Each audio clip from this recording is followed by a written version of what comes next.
Stream. Start the video.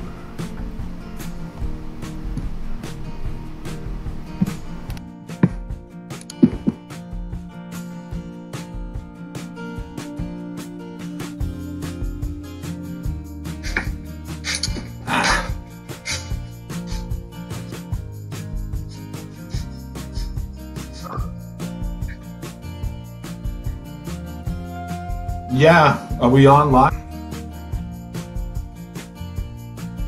Okay.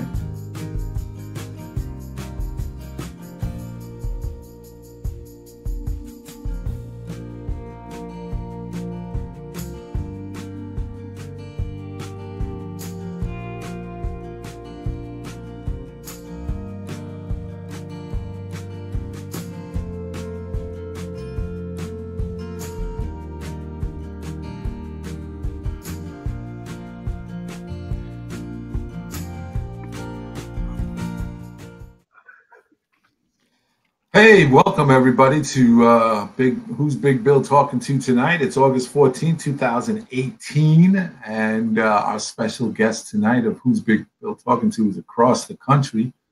On the West Coast is Steve Brown, and he has a YouTube channel called It's My Railroad with Steve Brown. We'll get to talk to him in a minute, but we got to just get this homework done. It's a little homework because it's the summertime. Everybody's taking off. Joe Desmond, Mr. Baronic, the track planner, Miles Hale, everybody went to KC to see the NMRA convention, so they all had a good time, I understand. And next week, next Tuesday, the 21st, we're going to have Miles Hale on, and he's going to give us an update and a little critique on the NMRA. He also had an open house in his house, so we're going to talk about that, and also talk to Miles about his modeling career that he did, not modeling swimsuits, because he's not a Swedish swimsuit model, regular modeler. So he's been in the hobby for quite a number of years. I remember I first met him. I first saw his DVD. I bought all his DVDs back in '81. And so we're going to talk about a little of that and some other stuff. And this Thursday, today's the 14th, 15th to 16th, Johnny's back with Train Talk. And that's an hour-long talk of just model railroading talk. And anybody's welcome to come in on the panel, join in on the Q&A, and just talk about model railroading, basically.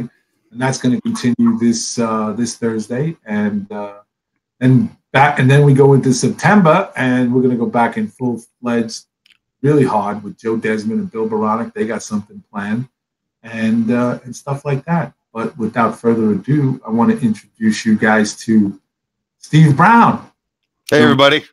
The regular guy railroader. Hey, Steve. That's right. How you doing? Yeah, I'm doing real good out here in California. Yeah. Well, it's a pleasure having you on. I first got to say that Steve has a YouTube channel that's called It's My Railroad. It's a regular guy, right? Right. Regular guy. Regular guy, and I happened to come across him totally by mistake.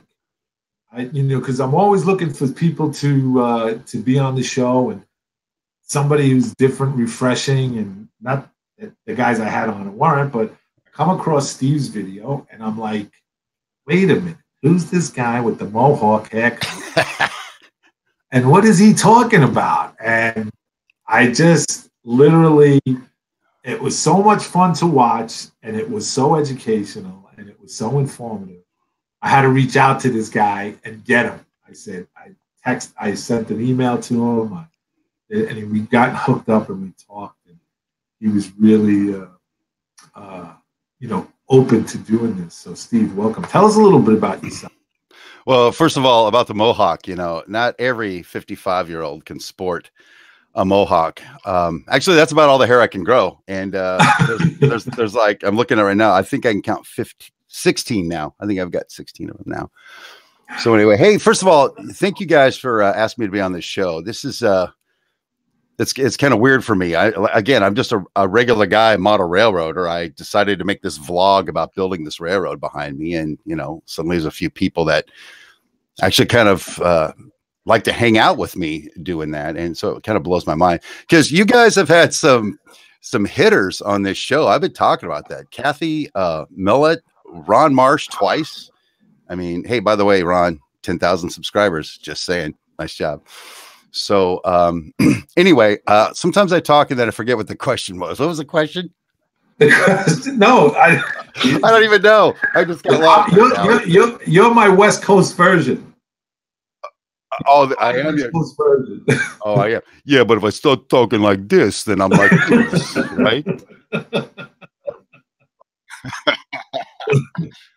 All right, no, I just the question was just tell us a little bit about yourself.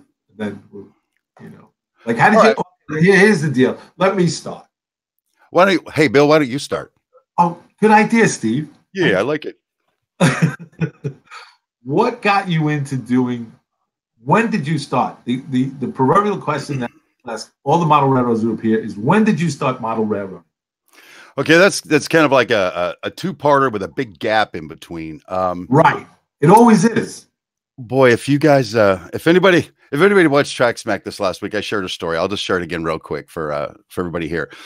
When I was, I don't know, 9 or 10, it was Christmas time was rolling up, and my parents were working on some project upstairs, and they told me it was my mom's sewing cabinet. Okay, that they're building her a sewing cabinet. So what do I care? Stupid sewing cabinet, right? So come Christmas Day, they took us upstairs, my sister and I, and they gave her some kind of like Betty Crocker Easy Bake Barbie doll car or something. I don't know what it was. But then they point to this sewing cabinet and go, oh, Merry Christmas, son. And at 10 years old, man, I just started crying. I honestly started crying. I don't want a sewing cabinet, for crying out loud. I'm a boy, man. So anyway, but then they opened it up, and inside of it was an HO. It was an oval, and then it had like a cutoff oval in it. It had an automatic log dumper from Tyco, and it had a station. It had a little street light. And it was my first railroad. It was a HO scale. It had a little slope back switcher.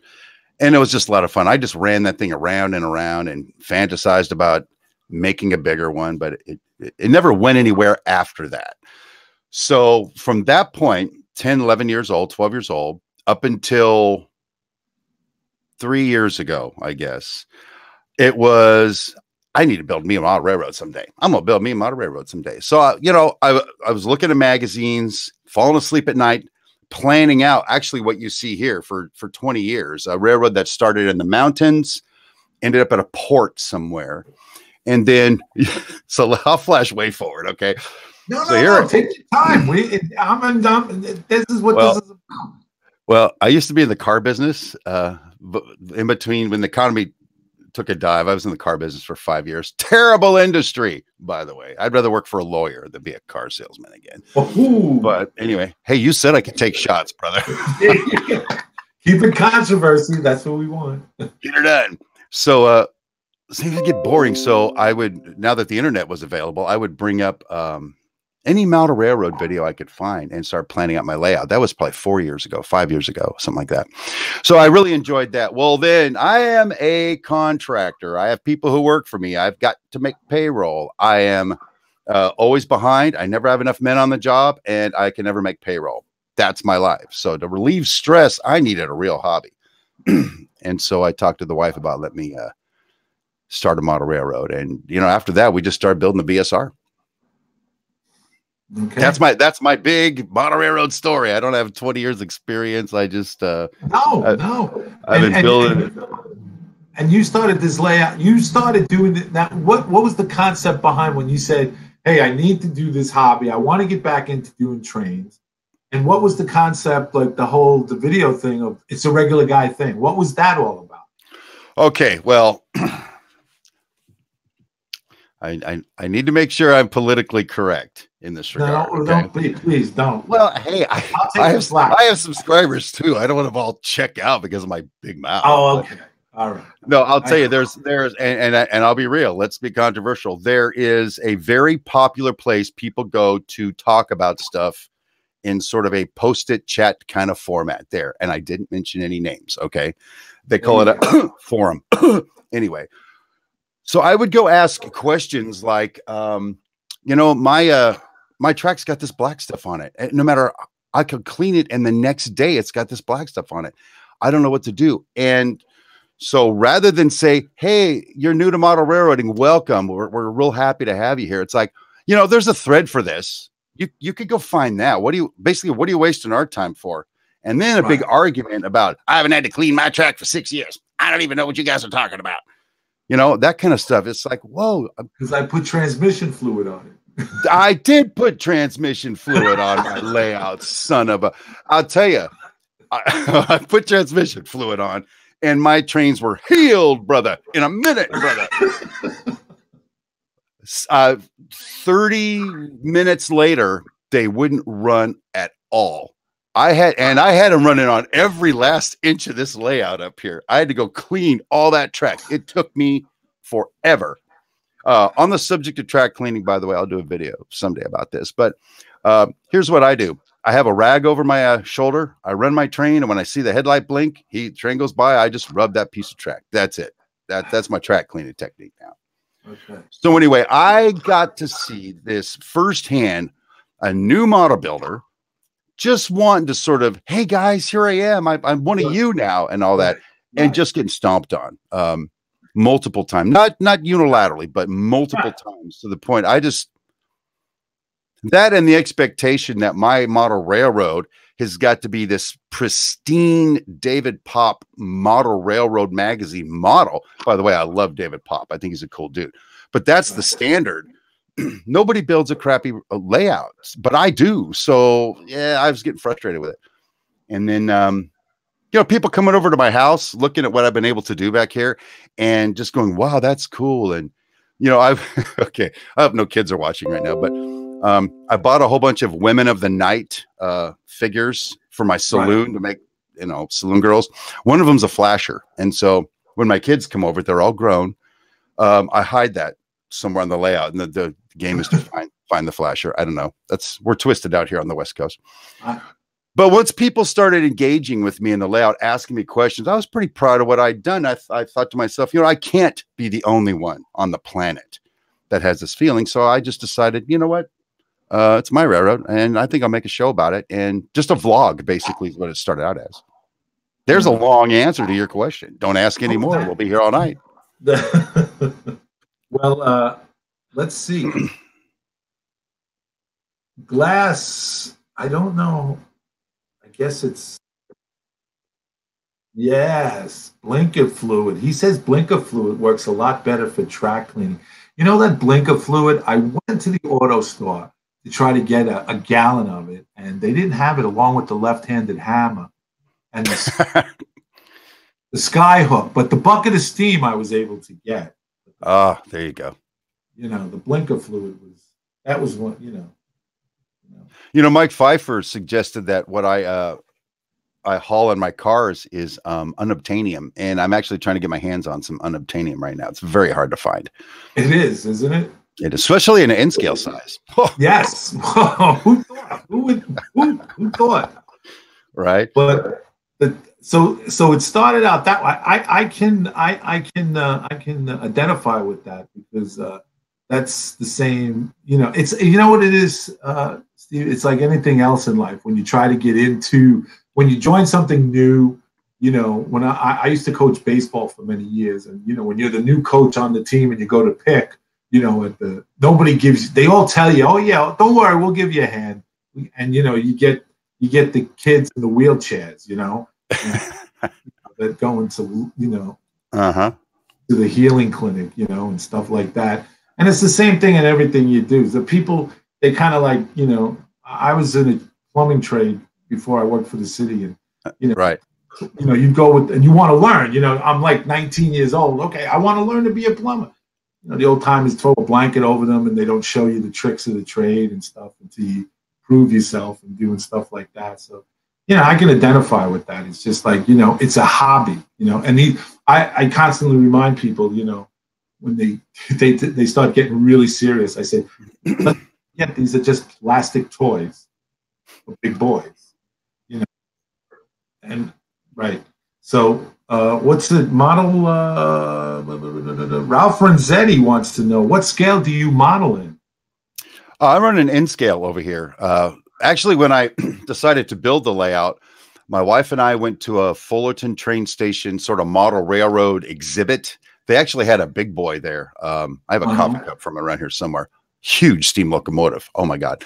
Anyway, they had Z scale, N scale, HO, and I think there was an O scale layout because we were trying to pick what size layout. And, you know, come the end of the day, my eyesight's not so good. So Z scale was off the list. And I really wanted some track to be able to run in here. And I have this relatively small hobby room. So I went with N scale. So we're running N scale here on the BSR. Okay. And the BSR stands Brown Smith. Yeah, VSR. That's my slang, y'all. BSR is the Brown Smith Railroad, named after myself, Steve Brown, and my wife, her maiden name being Smith. Here's a story too. I'll tell you real quick. Okay. She's Cindy Smith. I'm Steve Brown. We get married, and it's like Smith or Brown, right? Both names boring.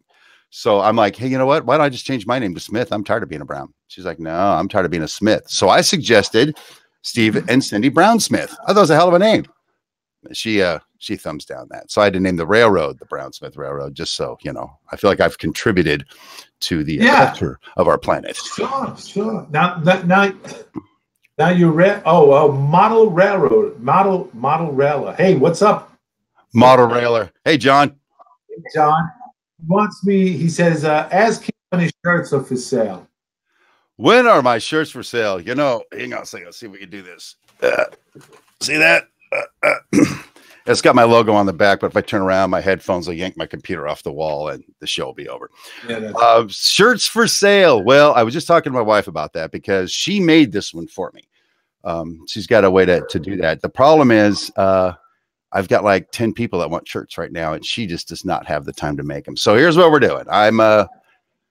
If enough people want them, I guess. I just did it because I thought it was fun. But if you guys want to buy some, I'm going to go to Vistaprint and have a bunch of them made. So we'll see. Maybe in a couple of weeks, we'll have something for it. Cloverdale Rail, Marcel. Hey. Hi, Marcel. Hey, Bill and Steve. Hey, he's all the way over. Do you know him? Yeah, he's one of my subscribers. He's been to my layout. He's been to New York and with his son. And I'm giving a shout out to you, Marcel. He is heck of a nice guy, and his son off the chart. Good kid. Right on. We hung out for the day. We operated a little bit and stuff. So Marcel is a good guy. He's one of my favorites. Yeah, we've had some good times with some of the comments on the videos that It's My Railroad puts out. Well, you really, I mean, on your railroad, what is it an operational railroad? It's with a schedule, and you're going to do or is it going to be like? You think too much of me, Bill. A schedule. Here's the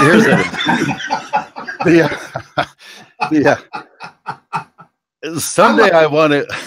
I wish you didn't live on the West Coast. lived in New Jersey. I'd be at your house every day, hanging out with you. Yeah, come by. We'll have a beer. No, here's the deal. I'm trying to get to the card thing at some point, because I just like that. But what I have not been able to overcome yet is the randomness of when loads get loaded and loads get unloaded, so that I'm not just picking up the same 3 cars and taking the same 3 places every time. So right. So I'm kind of just I've got on the BSR the way it sits now, I've got 8 jobs that it can do. And within those jobs, there's switching operations and different things. And I'll just look at it and go, I think this time those 2 cars and that one need to go out and these 2 need to come in. And I try to be random about it. And it makes it challenging. I make it challenging, but it'd be really fun. I've tried the is it JMRI? There's some scheduling software that I thought was going to randomize it, but it was too complicated. I'm just a regular guy. I couldn't figure it out. So here's the deal. Up here, this is the operations layout. This is where all my switching is going to keep going on. Like I said, I got 8 operations just up here. When I do the expansion to bring the second deck on, which we're going to start that series of videos in a couple of weeks, that is going to be so I can rail fan my trains, because I got spoiled starting to rail fan some switchers up here on my 2 auto loops. So it'll be going down to the bottom and coming back up. So as far as operations and stuff, I don't have a set thing that I do. And someday one of you guys can help me figure that out. But operations or switching upstairs, just mainline run downstairs pretty much. Okay, well, that's cool. I'm just me personally. My layout was built as a point to point, and my layout based on Industrial City in Brooklyn, New York, at one time back in the early 1900s, way right up into the 60s and 70s, and even the 80s. In fact, the reason why, because when I worked for the Transit Authority, I actually worked on it. Pushing cars, stuff like that. Well, when you talk, if I jump back in, when you talk about a point to point, in my own rivet counter way, I was a purist. It's like there aren't any loops in a real railroad. They're all point to point some kind of way, right? Right. So I used to go down that wall and that wall only. It was just an L, and they had a turntable at each end to turn my then steam locomotives around. And it was a point to point. That's all that I was going to do. But once I started running from one end of the layout to the other and watching the train go, and it was like, 6 feet, and then I had to stop, I kind of started getting bummed out. So then I put a loop on this end, and then I put a loop on this end, and next thing you know, I put a second deck on. But the point to point was always my vision for building a model railroad. Right. But getting back to the operational end of it, after I got it all done and said, and then the guy who helped me build it, Bill Baran, not Bill, he designed the layout for me, Bill Baran. He was like, okay, now you got to do operations. And I was like, wait a minute. Way too much credit here. I'm not that smart. I know I could have been ahead of the family, but not this family. And so he walked me through it. And, I'm doing exactly like you, keeping it really simple. Like trains come in, I got, in and out. And I'll tell you a quick story right behind me. My wife's maiden name is Canavelli. Nice Irish girl. And right behind me here is the Canavelli Pasta Factory. And I have a dozen or so more cars made up, box cars with the Canavelli Pasta Factory and the whole thing. So that's based on her. I give it her credit because without her permission, none of it, possible. But the fact that I love her, she's going to kill me for saying it. She's like, don't do that. It's recorded. But I love her. 45 years married. How can I not? Oh, congratulations on that. Well, thank you. And so, but she, and she's really enthusiastic. She comes in here and I try to explain it to her. Operation's really simple and you have a lot of fun with it. You really do have a lot of fun with it, and it makes it intriguing. I mean, on the back here, one time I operated from 11 o'clock. I took a lunch break. My wife came home. She was a school teacher at the time. She's retired. She came home just back here on the construction end in the junkyard and the power plant. I was from 11 a.m. until 6:30 at night, and I only took an hour break to have lunch. And I was just on this section alone. Right. So with that end scale layout, I'm sure, and I'm sure everybody else would, say the same thing. That it's just once you get wrapped up in it, it's like. Oh yeah, and then one operation is over, and there's an outcome of that operation, right? There's cars that need to go somewhere. Right. So it's like, well, okay, just one more thing. Now we'll move those cars to there. Well, when they get there, well, okay, I'll just distribute the cars and pick up the empties or whatever. And so, like you, next thing it's the wives. Hey, it's time for dinner. Sorry, babe. Yeah, exactly. Actually, just a little sidebar here. I used to do lots of operations here. I would say I don't feel like working on the model. I feel like running my trains. Unfortunately, I started making It's My Railroad videos. I started making the sidetrack videos, and now I'm doing that track smack, which doesn't really take a whole lot of time, actually. And I find I'm building the layout more than I'm running it now. I'm not. It's like, am I a model railroader still, or am I just a model railroad documentary dude? And they know, so, right? So I'm trying to figure out a way to get a balance in that. I haven't quite established what that's going to be yet, but. Well, actually, that's why I want my trains to be able to have 3 trains running at one time continuously. So while I'm working on the model, I can at least rail fan my trains as they're going around, because I really miss the clickety clack of cars. I don't get to do it. I don't get to do it often enough. Exactly. IMRO, Eric Hall. Hey, Eric. Yeah. Do you know anyone that is into operations? I guess the question is, really into operations. Then he's Do I know anybody? I guess. I don't know. Ron's training things. Ron's here. My question, Hi, Ron. My question, Steve, is do you have a model on your layout of a minivan with the driver talking into a camera? You know, kind of dirt guy thing, LOL. Not yet, Ron. But now that you mention it, here, write that down, honey. We're gonna do that. We're gonna do it. Hey, if Ron suggests it, we got to do it. He's got 10,000 subscribers. 10,000. Ron, there's a guy that came back into the hobby. We had him on and early on, and then man, he took off. Man, his videos are something else. Well, I don't want to sound like I'm sucking up to Mr. Marsh, but I'll tell you, when I was not yet doing the YouTube thing and I was starting to get into model railroading, I saw many of, maybe all of Ron's videos right up and including that time where I started. I mean, it's not presented in the I'm a rivet counter kind of way, you know, like some of those are. Ron, when you were working on the turnout and you screwed up the turnout and had to replace both of them, that's classic stuff because that really happens. So exactly. So I was able to sort of identify with Ron. So I've been watching him, his channel build and stuff, and I just think it's really cool. So shout out to you, Ron. Hey, there you go, Pastor Ron. Anyway, so now you got these. Now you kind of went down the sidetrack. There, you got the sidetrack, which is it's something that's not normally that you do. And I saw the one with the Mexican and the Mexican standoff with the government. I almost got arrested. The man was keeping me down, bro. Yeah. But that was pretty cool. I mean, that was like, you know, to see that actually working, you know, that sidetrack. No, that was the second time I was down there, and the first time I actually got to see a train cross. But yeah, they rolled up on me. It was fun. But the problem for me for that episode is I was all sold on building that model like right away. That was gonna be my next project, and I was watching one of Roy Smith's. Yeah, over the Eastern Subdivision. I was watching him, this long thing with his train. I'm like, you know, I really want to do that. So I got sidetracked, if you will, and started working on the BSR. But yeah, those road trips are kind of fun. I've got a couple more in mind. I mean, what the heck? This is just, I run around and look at train stuff. You know, if you guys want to come with me, let's have a good time.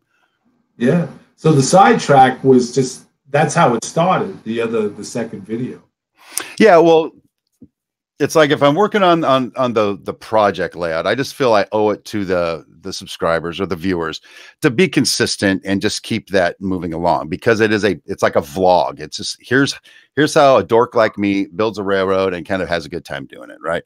But then if all of a sudden it's like, well, wait a minute, I've just now discovered, I don't know, unobtainium or something. Well, it doesn't fit in with that project, and so to divert them, I just think is. And it's not fair to the people watching the show because there's an expectation. So I just said, well, screw it. I'll just make a second show.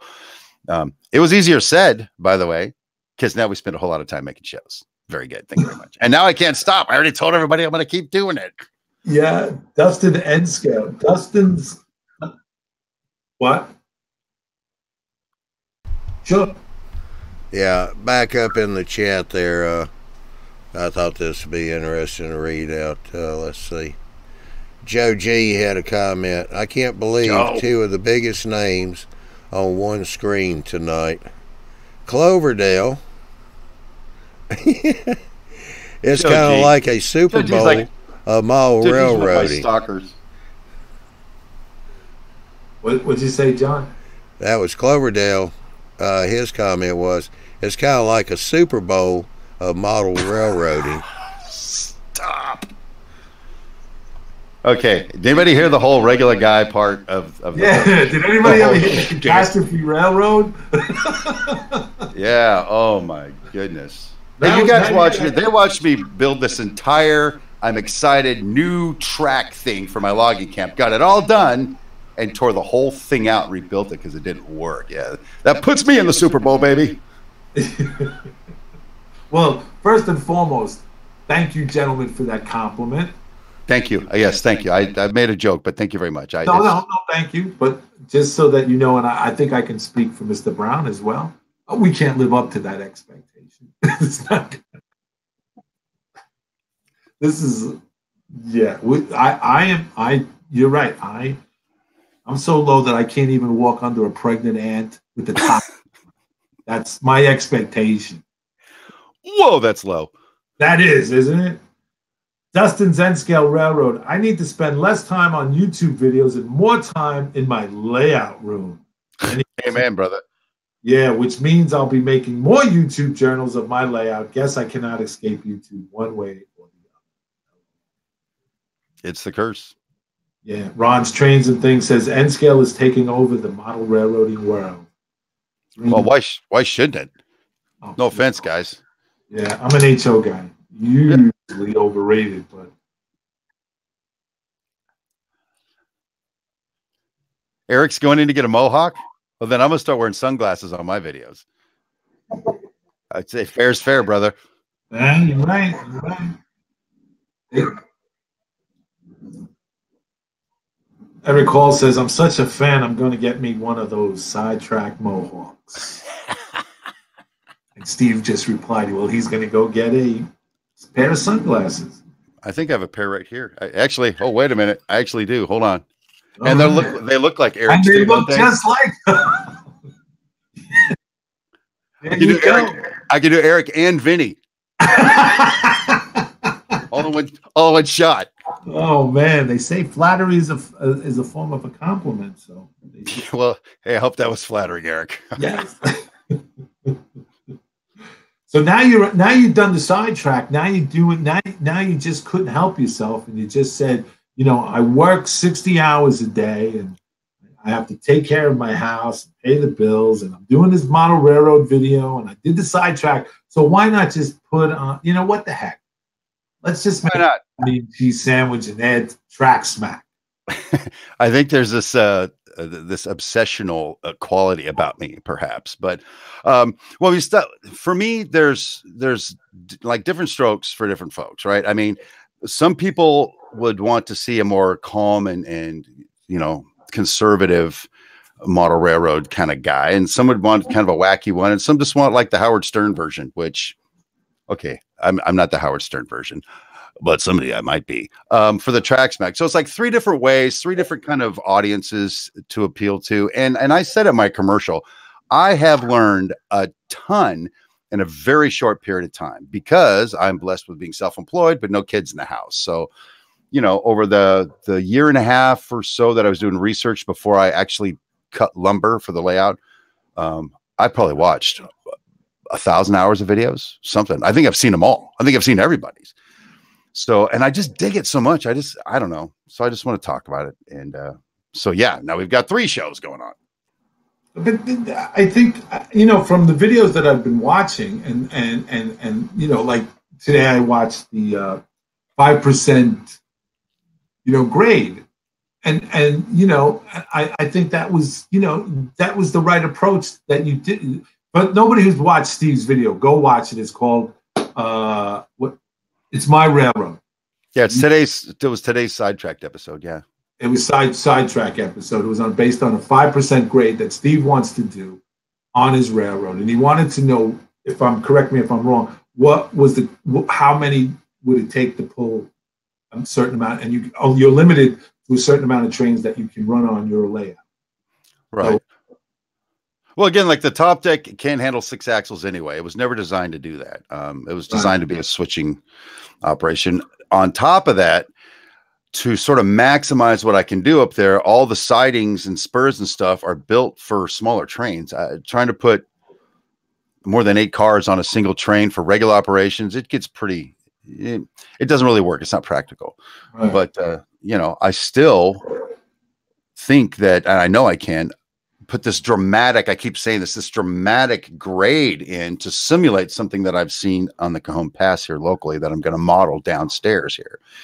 So, but I've got Eric, I've got Roy Smith. The list goes on. Vinny, people saying, you probably want to rethink the 5% grade, brother. And they were being cool about it. Nobody's calling me an idiot or anything. That's reserved for the customers I work for. But so I think, well, we better test it then, because if we get involved and I build this whole thing and then I do an episode live tonight, our 5% grade, and it just peters out. I've done enough videos like that. We want to make sure it's right. So, but a big head with a smaller train behind it. The next thing to test, and people have been pointing out, is how well will that do in a curve? And once I get the bench work done, I'll build me a curve at 5% and make sure it can handle it first. Well, otherwise a waste of time, and I just look like a moron for everybody anyway. No, I don't think so. I think that no, really, seriously, Steve. I think that was a real. I thought it was a real educational, informal video. Thank you. Nothing ventured, nothing gained. How are we ever going to know? I mean, I think you're right when you say the regular guy railroad. The norm is, you can't do that. That's the norm. But you said, okay, well, yeah, maybe that is the norm, but I want to see if it can be done. If it can be done, great, then I'm going to try and attempt it. And you work out the solution to it. So that's half the battle of it. And then, the other video you did I love the fact that when you always start out, you always go, I have no idea what I'm doing. Most of the time it's but I want to share my expertise of nothingness. I don't know what I'm doing right now in this moment, Bill. I have no clue. But I love the fact that you start like, I don't know what I'm doing, but I want to share this with you, what I've accomplished. And it's like, okay, now I got to stick around. Now I got to stick around for the big finish. The river thing, and the water coming down, I don't think that you realize that, it works. It works. It's unencumbered. It's unrehearsed. It's like, hey, let me try to do something like this. And I think that what your videos translate, what I hope they do, I know they did for me, was that, hey, just because it's, when we all get intimidated, like you said earlier, we get intimidated by the magazine articles, by the pictures, by the thing. And I always say this, I'm certain that you didn't start out in your business that you have, that you knew everything you needed to know. Someone had to show you. That's exactly right. Just like me, when I was a motorman, someone trained me to be a motorman, transit. And you just don't learn overnight. So you just go out and do it. And the thing is, and I think that what your videos do and what your shows, Sidetrack and Track Smack, do, is they tell people, hey, if I can do it, you can do it. Amen, brother. Don't let the read the articles, when I started getting into operations and I wanted to read it, I went and purchased the SIGOP magazine, and I would read that thing, and I turned to my wife and I said, I don't understand any of this. I don't know what these guys are talking about. But I just plowed through it, and I said, well, if these guys can do it, I certainly can do it. I don't have to do it like they do it. And that's what I think you present. You present to them, hey, if that doesn't work for you, you can't, nobody's going to recreate the Mona Lisa. No one's going to recreate Neil Allen's layout, and stuff. But you do the best you can with what you got, and you improve on it. I always love when people come and see my layout and they go, this is a fantastic layout. And I always point out the mistakes. I feel you. Oh, I'm not done with that yet. Well, that didn't come out the way I wanted it. That's not quite right. Yeah, exactly. But see, the thing is, we don't sit back and not let that interfere with us, not let that, go for it. Like you said, your experience on the forum was a negative one. So, but you wanted to find out, and I want to do this layout, and I want you to let it stop you. Some people get stopped. Trust me, I've talked to a lot of people at shows, who said, well, I don't know, I don't have the skills to build it. Somebody knows somebody who knows somebody to do carpentry work. I didn't take credit. This carpentry work here, my buddy Darren Brady helped me. He's a contractor by trade, So he came in. He's not even a model railroader.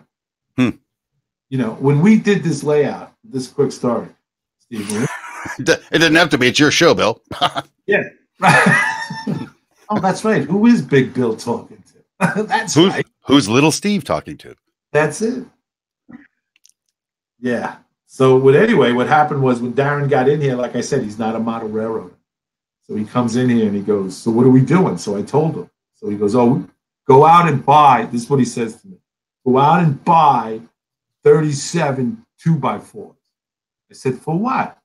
He goes, we've got to build a layout. I said, we don't have to do this in 2x4s. He goes, Bill, you're 6'2". He says, you're over 300 pounds. He says, you lean on this layout, you're going to break it. I said, it's not designed. So we called up the guy, Bill Baronic, who designed it. Now, Darren's a contractor, born and bred. So every other word out of his mouth, he's dropping the F-bomb.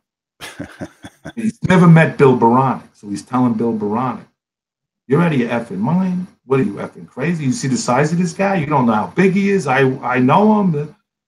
So he finally convinces him to get 1x3.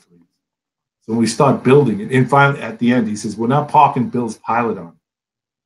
He's doing model railroad. But after it was all said and done, Darren was like, this is pretty cool.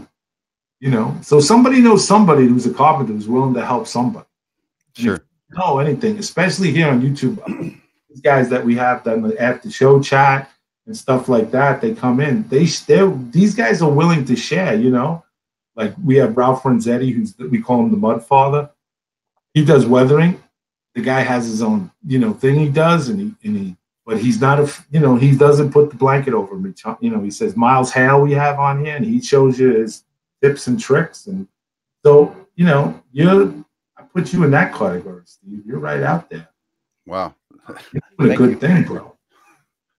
Okay, that's it. The editorial's over. Where are we now? I just you made me think of something, and I don't know why. Maybe it's a random thought. Anyway, there's something that it's a very small point, and I was going to make a video about it, but it gets a little too, I think, emotional as a model railroader. But when I'm watching these guys that really know what they're doing, building models, and the final product, is jaw dropping, right? And we've all seen those videos. And then I come look at what I think my pathetic attempt is, and I'm just like, I'll never be like them. I finally, and I don't know if any other model railroader on the planet experiences this but me, okay? I start feeling like I'm worthless as a model railroader. But then I start thinking of something. When I'm watching the NBA championship, right, I'm watching these guys zip around that court, slam dunking the ball and all that stuff. And then when I go play a pickup game, an over 50 game, and I can't hardly dribble the ball, I don't feel bad because I'm not, a Michael Jordan type or something. So I can enjoy watching these elite athletes do their thing, and then I can just go do my thing, and the two don't have to coexist. I don't have to live up to that standard. That's how I process that. Right, and you're exactly right. You're exactly right. Andy Crawford writes, there's 8 cars with a big articulated on the head and a big articulated on the tail pushing isn't very believable. Okay. I don't disagree with that. But if it's my railroad or your railroad, do whatever you're going to do. Exactly. Here's the thing on mine, and thank you for that comment, by the way. I've got 3 Jeeps at the front and 10 cars at the back. And I've said it, and actually our friend Ron was kind enough to point out he's seen it with a UP train. 2 GP60s running, just switching operations locally. By themselves. That's on flat ground, moving 10, 15 cars. And they actually left with like 2 cars on them to go to wherever they were going to go. So having those at the front of the train is actually prototypical. The only reason to put the 3rd one on there, and this would be true of the real world, is they need help getting up the hill from one place to the other. Now, in my own normal operations, 2 of those locomotives would kick off when they got to Switch Junction, and the single locomotive would take it all the way to Brownsville and come back because I don't need all 3 of them on that little layout. So, but having a big articulate at the front and one at the back, pushing 8 cars, especially pushing on model railroading, it's my understanding that if you don't get the speed exactly right between the 2 locomotives, you'll just push the cars off the track anyway. So, I don't think I'll try that yet. Anyway, that's just my thought. I don't disagree or agree. I'm just saying that's where I'm at on pulling a set of 8 cars with a 3-headed consist. Oh, by the way, Fox Valley Models, shout out to you. Those 3 Jeeps I have all came from Fox Valley Models. And one of them I had the DCC decoder installed before they sent it to me. The other 2 I dropped in myself. I put all 3 locomotives on, put an inch between them after I programmed them, and then made a consist with all 3 locomotives and hit the first speed step, and all 3 of them took off moving, and there was barely a perceptible difference in them getting closer or further apart that I would attribute probably to the track not being totally clean. Even as I ran them at higher speeds, it was weird watching these 3 disconnected locomotives doing this action. That was pretty exciting. I've never run a 3-headed consist before, so that was a big. So there you go. There I go. There you go. Eric says 3 cars per engine is not that bad, but the curve will be the test. I know. We're gonna test it, Eric. We're gonna test it. David Hackett says, loved your video about ordering and expecting RTR cars. However, resin, well done sharing. Loved it. I told you guys that was the episode. I put that episode That was out. Model Tech. Well, I lost 10 subscribers that night on that episode. Did you really? People got ticked off that it was like, well, you're wasting my time. I'm a model railroader. I don't need no dumb comedian. It's like, it was real life. Nobody's ever done that. Is that what you're telling me? Of course we've done that. I've had the same experience with Model Tech. I never read the fine print. It's on me or it's on you, right? It's not on Model Tech. No, exactly right. And I've met the gentleman at Amherst in January, the man who owns Model Tech, and met him and talked to him, and very nice guy. But I did the same thing. I wanted to get a bucket, steam bucket machinery, and I saw it and I said, oh, that'd be great for the layout. And I ordered it, and I was all my expectations, and it showed up, and I ripped open the box, and I was like, oh, what the heck is this? Actually, I bought a still from them knowing that it needed assembly. Okay. And by the time I was done with it, and it's going to find a place on the logging camp. It's on a diorama I have in the other room right now. The details on it are phenomenal. It's a little still. I mean, it looks like a still because, my logging camp was built by drunken hillbillies. So we have to have this, the still to stay legitimate. Ralph Renzetti. Let's see, Ralph, where are you? I'm not even down there yet. Ralph. Yeah. Hey, Steve. Ralph Renzetti. Hey, Steve. Don't sell yourself short. If you want it, you can do it. I've weathered locos and cars for what I call major players in model railroading. The thing is, you have to start somewhere. I did. Phil Weinman says, "Amen." Yes. Thank you, boys. I appreciate that. Yeah. And where are we? It says, I was just looking at Andy's thing. Here it is. Oh, yeah. Andy Crawford wrote, well, a BLI Y6B and HO will pull 50 on level track, no problem. Even with my 13-ounce cars, it will pull 20 or so up a 2.3% grade. So to justify pushes, it must be longer, but it's about a believable look. Well, I understand that, but again, it's your railroad. Yeah, and I'm like, yeah, go for it. If it needs to look believable to me on my layout, then it needs to look believable to me. You can't talk me out of it. That's just the way it's going to be. But if I've accepted that it's believable. You get the feeling that they're trying to talk you out of it? Yeah, sometimes. But so once I look at it and I can believe it, then fine, it's my road. I love it. Because then you guys know I have a story behind my layout. If you go, I did a video on that. How all the way back in the 1850s, 2 people got together and started a railroad and on and on and on. So as long as it's consistent with that story, and the people that come over to look at my layout that don't know squat about prototypes, or even what a rivet is, much less how to count them. But they watch the layout and they think it's totally cool. And I'm enjoying it like nothing before other than being married to my wife. It's the most enjoyable thing I've done. Then whatever, I'll put 5 at the head and pull just a caboose up the hill because I think it's fun to do. I'll just do it. Who cares? It's not believable. unless they're just moving locomotives to another town. Then it would be believable. There you actually. go. Boom. See, Eric I can justify anything. Eric Hall says, another thing you need to think about is going down that grade. Will the train be so heavy that it will push your engine? I don't know. Actually, it's just 8 cars. I'm not really, unless they're fully loaded with unobtainium. I don't see there being enough weight to push it down.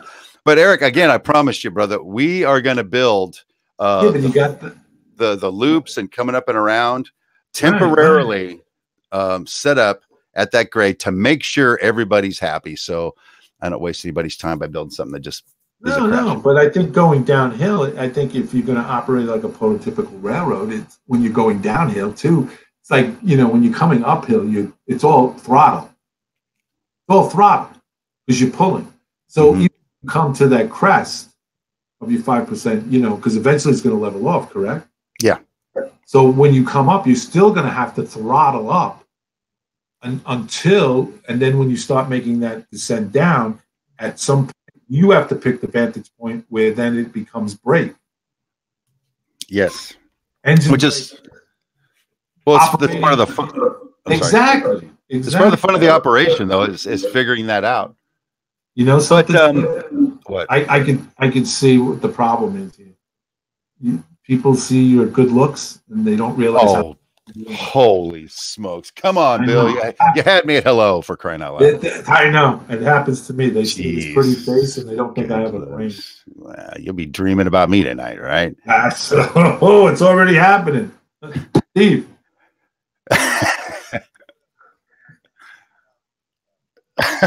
Right. I have a bromance here, man. Sorry, Johnny.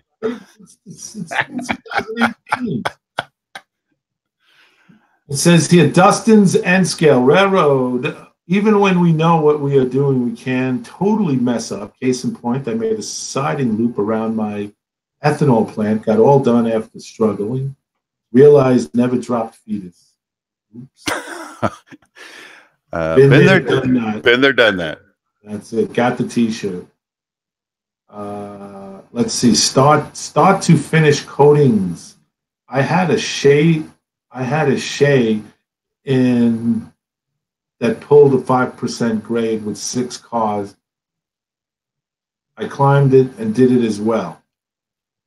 Okay, that's good. Well, my Shay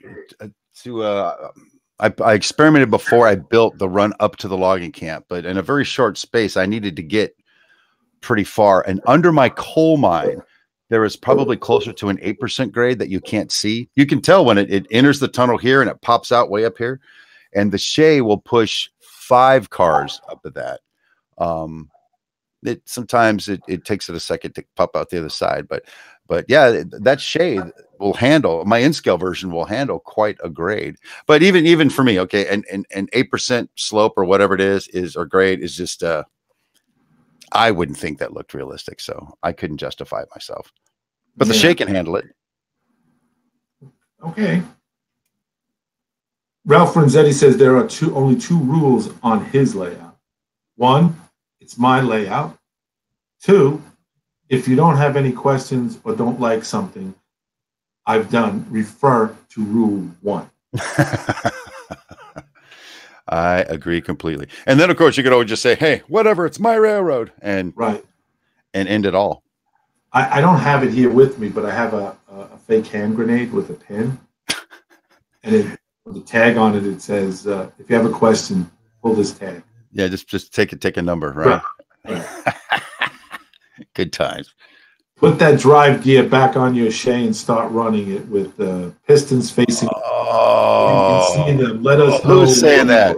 Who is Daniel that? Hackett. Daniel Hackett. Oh, wow. Okay. I have to find the stuff first. I've been cleaning up to make. Yeah, he says, let us know when you eventually tackle that project. Yes. Well, okay. You have my word. Someday I'll do that.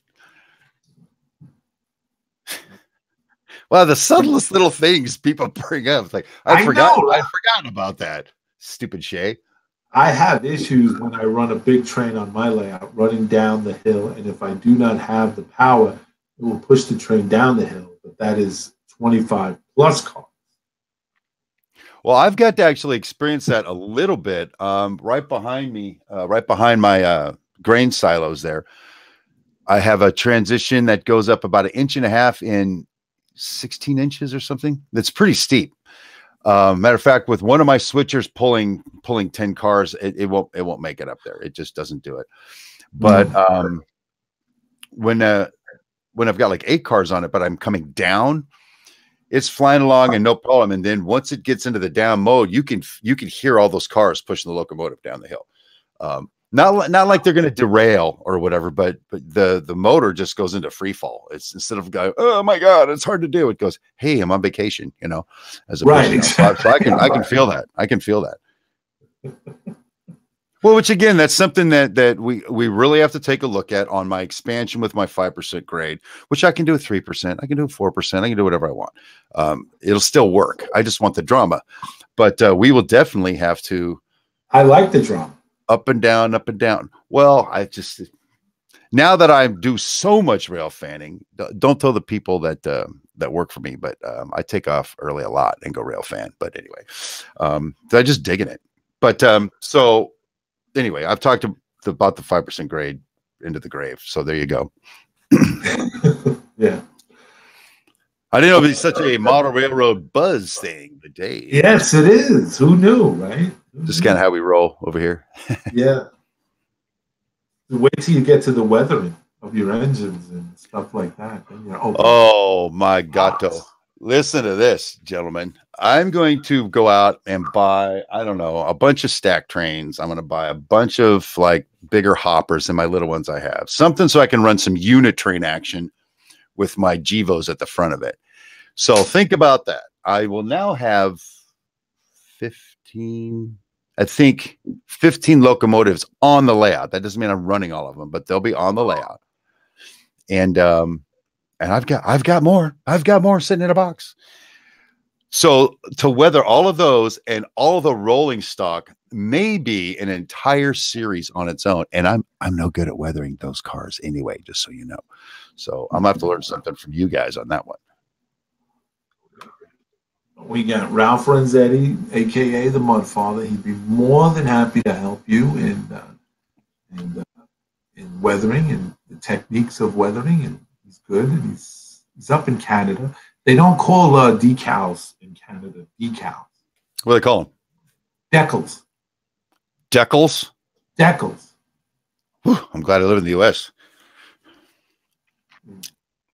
I couldn't say decals with a straight face. Hey, I'd like some decals, please. Well, I know, and Ralph is Ralph says he can help you with the weathering. Thank you, Ralph. I really appreciate that. I think if somebody showed me like once, I mean, I've seen videos on it, but some kind of way, like if I sent up a locomotive and somebody was helped me to weather it and I brought it back and I could study a weathered one, I think I might be able to come up with some techniques to do it. Because, there's artistry in what we do with model railroading and some of the painting and stuff. Absolutely. Weathering buildings and everything. I've practiced on that and I'm pretty proud of some of the results for the structures, but cars and stuff. So Ralph, whatever help you can give me when that time comes, I appreciate it. Thank you. Yeah. He's good. He's very patient. And Ralph Renzetti just said, send me one of your engines. Okay. Contact me off air, will you, Ralph? And I will. I'll send you one of my I got a switcher, I think. Oh, I don't know which one. I have to pick one. Look,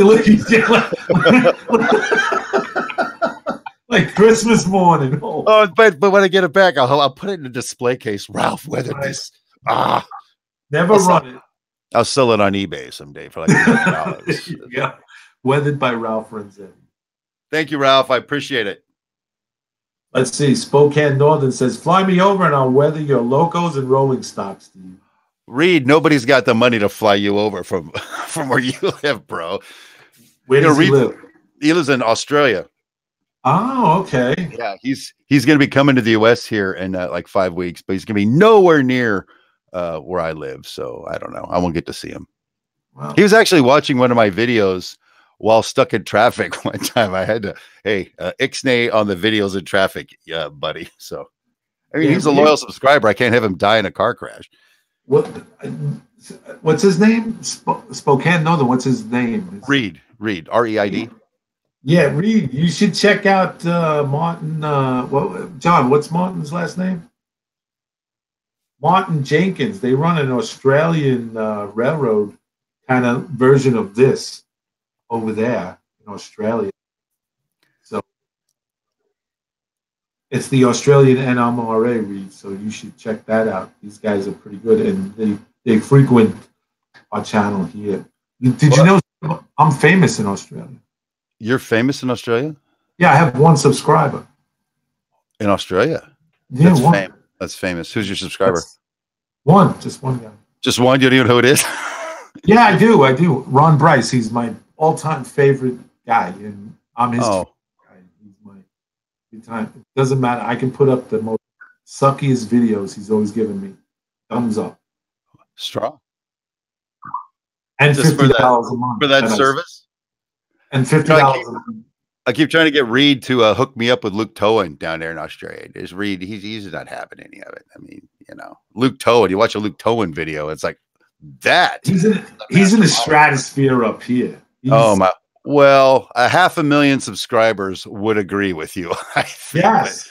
Absolutely. Oh man, the work he does. I mean, I aspire to be that, but I'm content with knowing that I'm not there yet. As Clint Eastwood once said, a man's got his know his limitation. And then he shot somebody. Exactly. Good times. But very good times. But so now.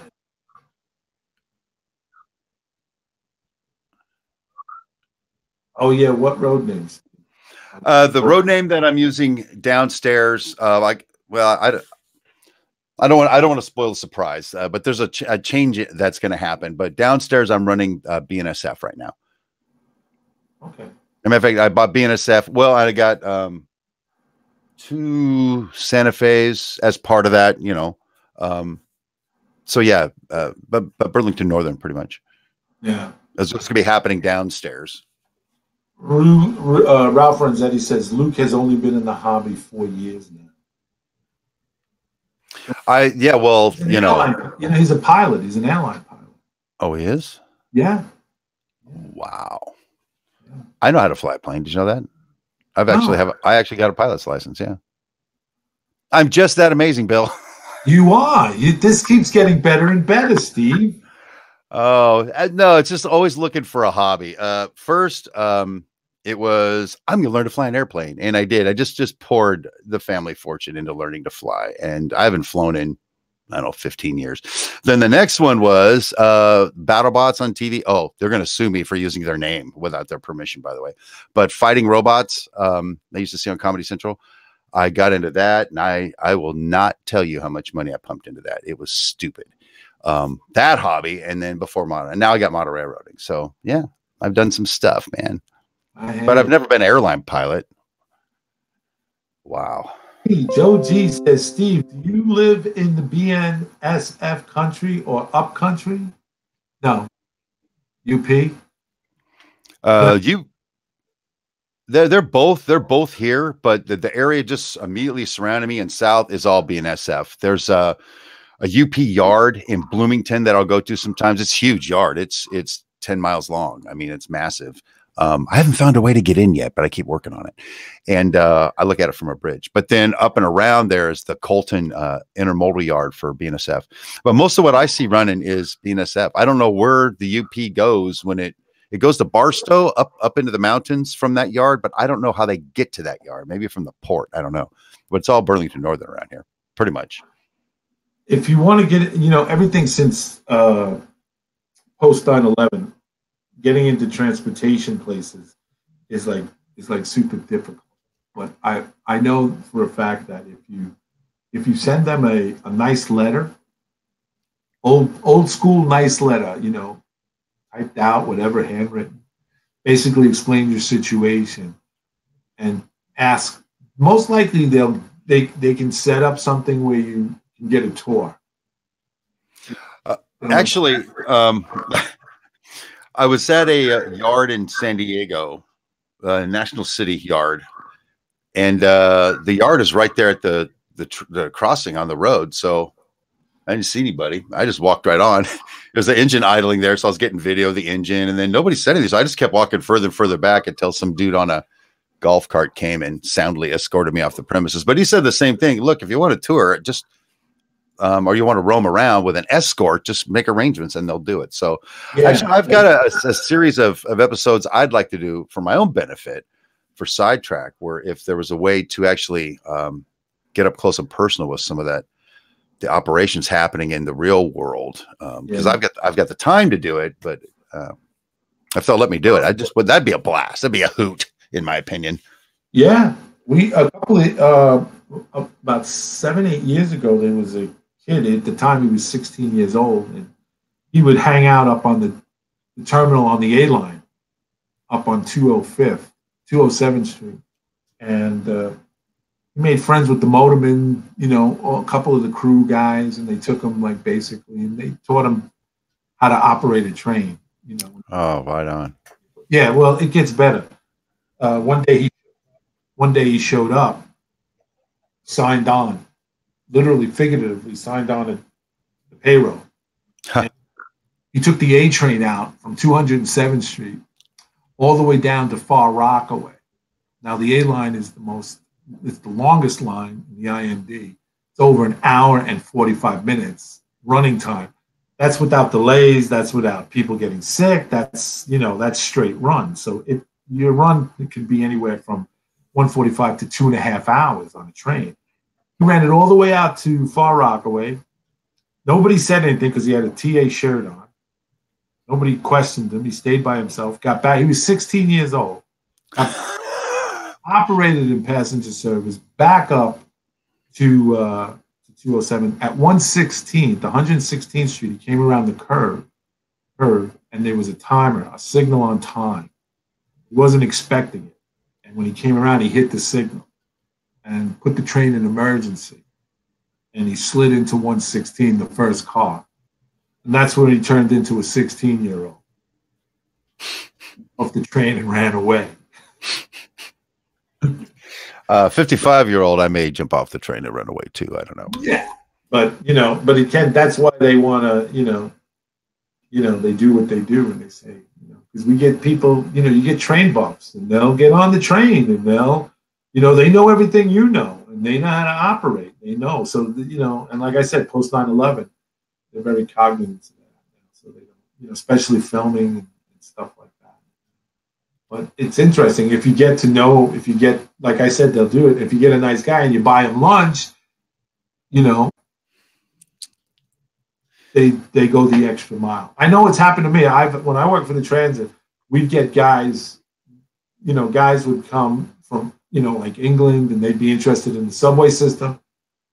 The guy said, "Hey, listen, can I buy you coffee? Can I do?" I said, "No, that's all right." But you get the feel, and you feel the guy's out. He's not a total terrorist maniac. You give him the 65-cent tour, and they appreciate it. So I'm sure it would work.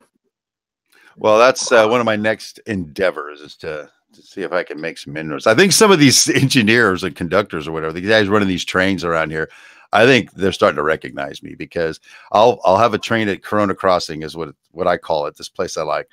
And then I'll head on down to where they bog down to get over a hill, and I'll see the same train coming. I'm sitting there with my phone. "Hey guys, how's it going?" Now they honk their horns when they see me and they wave out the window. It's a lot of fun. PK and W. Actually, I got another one for you. When those two GP60s I saw were switching, I actually got to watch them do a gravity drop. I was filming it, and the guy comes over. He goes, "Hey, you putting those videos on YouTube or something?" I'm like, "Yeah, man, I can't wait." He goes, Don't put that one on YouTube, bro." I'm like, "Why?" He goes, "We're really not supposed to do that, man." I'm like, "Oh, okay." So I've got this priceless video in my phone that I can never show anybody, but it was awesome. I mean, the way he backed away, and then they threw the switch, and then the car just went like that, and then he went around and pulled it from the other side. It was just like you see in a movie or something. It was amazing. Right. But I can't show anybody. I can't even show you, Bill, and I trust you.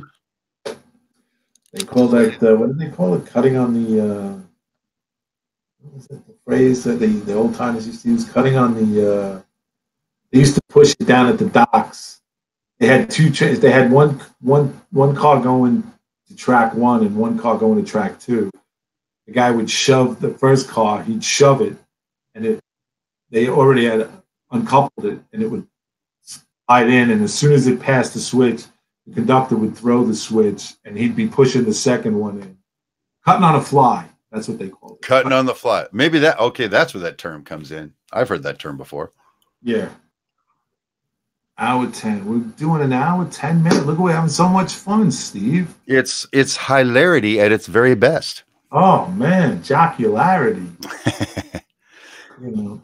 Listen, you, me, Johnny, we all have something in common, man. I mean, just this hobby really is incredibly rewarding on so many levels, from processing, problem solving to creative stuff and engineering kind of stuff. It's just amazing. And then when you find the right community to be a part of, then we have this big technological thing we can do now with video all over the world. And so you can hang out with your friends, experiencing what they're doing on their layouts and chat back and forth. It's like I said, I've been a part of a few different kinds of communities and hobbies and stuff for the course of my life. And not to sound like a model railroad evangelist or something, but this really is a great place to be. And that's why, again, going full circle back to why I did It's My Railroad. Even as I was leaving that forum for the last time, and an article I posted there had something to do with maybe we can rethink how we address new people that show up here. And they just erupted into, we've beat that horse to death. Why are you bringing that up again? Well, apparently I'm bringing it up again because it hasn't been fixed yet. So Right. you know, I gave him the finger, and then I bailed out. So anyway, this community that we're a part of, Bill, I didn't know who you were, 2 months ago, and Ron and Roy, and then Randy McCarter, Randy's Rock and Roll Railroad. I don't know how many of you guys know him. He's just a good old boy building his railroad. Good friends of mine. And I really enjoy being part of the community. I hope other people, if we can help them on their journey, then I'm down with it. Let's just make it happen. I second that. I second that. That is well said. Well said. Well said, Steve. Well, we're coming to the end here, Steve. So as much as I hate breaking up a party, and because I'm sure you've probably been thrown at better places than this. I can't remember. Neither can I. That's a different channel. Yeah, that's a different channel. But it was a pleasure, and I hope we have you on again. I'd really love to have you on again. I'd love it. This was a lot of fun. And it was cool seeing some of the It's My Railroad guys showing up here. And the fact that I know their names and stuff, it blows my mind. I know I had so many friends in the business, but yeah, outstanding. Yeah, that's cool. And you're right. And I'd love to get you back on again in, just let me know. October in the fall when the modeling truly kicks off. And what's that? Udale Rail, yeah, bromance right there. Listen, guys. I'm not gonna bully. You're right. It is a bromance. This first and foremost is 2018, and so it's okay. I'm identifying as an SW 1500 right now. So that's done. But yeah, it is a bromance.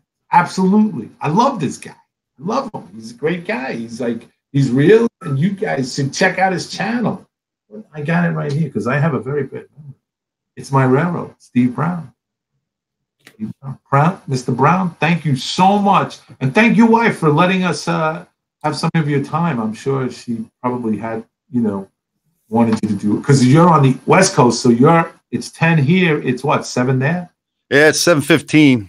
And I made her deal that as soon as I disconnect from you guys, she's going to order our dinner because it's too late for her to cook. But it's all good.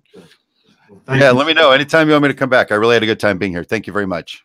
Steve, it's been a pleasure. It's been our honor and pleasure to have you on the show. You've made it very entertaining. And like I said earlier, we'll definitely have you back on again, and with Ron and Trains and with some of the other end scale again. Give you representation. All right. I look forward to it. Well, I just want to... What's that, John? Oh, yeah. He said stick around right after the show. Copy that. Well, just so you guys out there, this Thursday, Johnny's Train Talk Show is going to be back. He's back from KC and from the NMRA show, and I'm sure that he will most likely share what would happen with him and what he found and stuff like that. And so he'll be on this Thursday. Next Tuesday, the 21st, I'll have Miles Hale on, who's Big Bill talking to, and we're going to talk about the NMRA, the convention, and his home layout, how that went, and get into Miles. What he did is, getting into the hobby, and he's been around for quite a number of years. Anybody who's followed Miles Hale, he's an NMRA master modeler and all around nice guy. Just really, truly a nice guy. So we're going to have him on as well next Tuesday. So with that said, Steve, thank you so much for being on the show, and I hope to see you soon. And to you guys out there, if you're not part of this, there's no sense us being on air. So thank you for being part of the Model Railroad community. Take care. God bless, and we'll see you on the radio, friends. Bye, everybody.